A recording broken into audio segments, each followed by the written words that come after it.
Alright, today we're going to look at some of the fossils that I've actually run all the way through the process, and they're either finished or they're needing a little bit of TLC.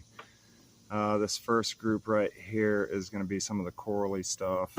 The porous surfaces in here dry with that aluminum oxide polish, so I've got to find out how to clean these better before I dry them off. In the future, I'm not going to use aluminum oxide polish for any of the fossils because they're too porous. Well, any of the fossils that are agate, because I've got a different section that's agate. We'll talk about those in a second. So these are on the Petoskey stone kind of coral level. This one looked way better. I'm not in good light right now. I'm going to leave them in the water. That one looked way better before stage 4. It's all hazy now. Had a lot of detail and design and stuff in it. That's going back to stage 3. This is a coral piece that I'm not putting into 4 stage. Once I figure out what's going on with the rest of them, I'll move forward with that. This piece is really, really neat. It dried with a haze. This one had a little bit more detail before 4 stage. So all of this group is pretty much in the future, never ever touching 4 stage polish for me. There will be a different polish on the market that I'll use. I'll just have to figure out which one. It may be a hand polish, but the details pull out during the first few stages. So that's, I'd have never known that one had so much detail in it if I hadn't run it. Okay, so none of that was visible beforehand. Now this was slightly visible. It was broken up, and this turned out great. It's actually two-sided. It didn't do too bad in polish. This looked like the stomach. It had a bunch of veins and stuff on it. Crinoid was a living creature. It looked like a plant, but it wasn't a plant. So it actually ate the plankton and stuff like that in the ocean. This was agated. Looked like a stomach. It had a lot of veins. It definitely looked like an organ system or something. That's actually got great details in it on both sides. You can see some of the structures are the same from both sides. It looks like a lot of eyeballs and stuff like that. Just abstract, like a Picasso painting or something like that. We've seen this before. That's a great piece of agate. That's crinoid. That's one of the face plates or one of the pods. That's where the digestion first started. This is where it would devour the plankton, the opening, the mouth, if you will. So this is like the pod of the crinoid. It had a mouth. It had those hair structures that would pull stuff in, trap stuff, and pull it in. It had an eye, and that looks like a full mineral replacement of the eye. Along with the crinoids, those are some stems. Those are very common. You'll see them in many regions. Crinoid death plate. This one's put together really well.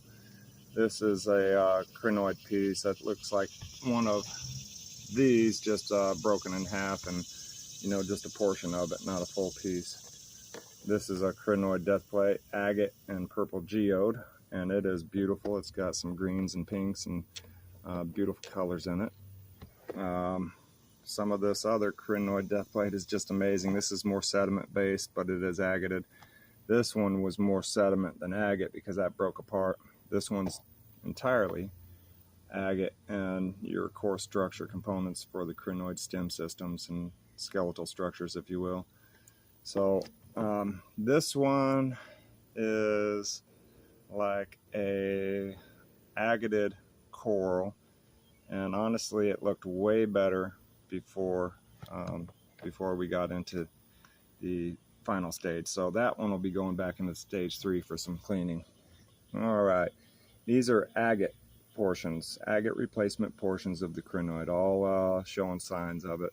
The big agate piece right here, I believe, was the inner mineral replacement of the agate. As it tumbled, it lost some of those round identifying core structure components, but this will be one of those that I go live and cut open, maybe give away on that type of piece when we get to that point. But the rest of these are all agate portions right there. And these are some of the harder rocks that show some of the fossilization, stuff like that on it.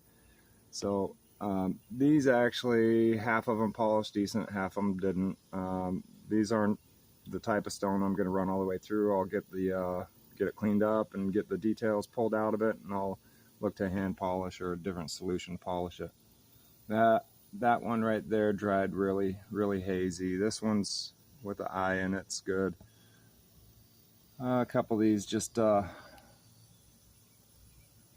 kind of turned out worse in fourth stage. So if you're running fossils, if you have some stuff like this at home, the first 3 stages are excellent. The 4th stage is so fine it got into these poor surfaces. So unfortunately, I have to put these back into stage 3 if I want an appealing quality out of them.